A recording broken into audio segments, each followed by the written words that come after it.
దీంట్లో ఒక్క నిమిషం ఎంతసేపు మాట్లాడినా రామారావు గారు మేము కలిసి వస్తాం, ప్రభుత్వానికి సహకరిస్తాం అని పదే పదే చెప్తున్నాడు.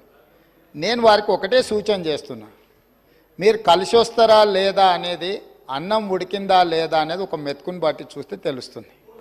ప్రతిపక్ష నాయకుడు సభలకే రాడు, వీళ్ళు కలిసి వస్తారని చెప్తే నమ్మేది ఎవరు అధ్యక్ష?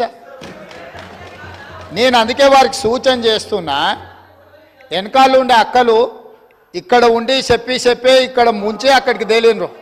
ఆ అక్కల మాటలు విన్నాడు అనుకో జూబ్లీ బస్ స్టాండ్లో కూర్చోవాల్సి వస్తుంది అధ్యక్ష. అందుకే అందుకే అందుకే అందుకే అధ్యక్ష,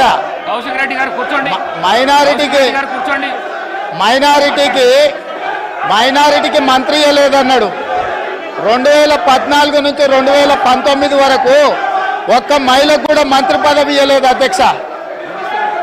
5 సంవత్సరాలు ఒక్క మహిళకు కూడా మంత్రి పదవి ఇవ్వకుండా ఈ ప్రభుత్వాన్ని, ఆనాడు ప్రభుత్వాన్ని నడిపి ఈ రోజు వచ్చి మైనారిటీలకు ఇవ్వలేదని ముసలి కన్నీరు గారుస్తారు అధ్యక్ష.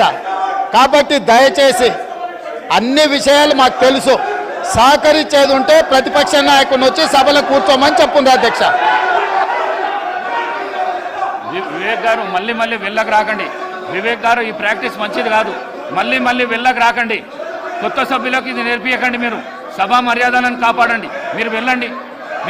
మీరు పల్ల రాజేశ్వర్ గారు మీరు వెళ్ళండి ప్లీజ్. మీరు వెళ్ళండి, సభా మర్యాదలను కాపాడండి. మీరు వెళ్ళండి, కూర్చోండి ప్లీజ్, కూర్చోండి.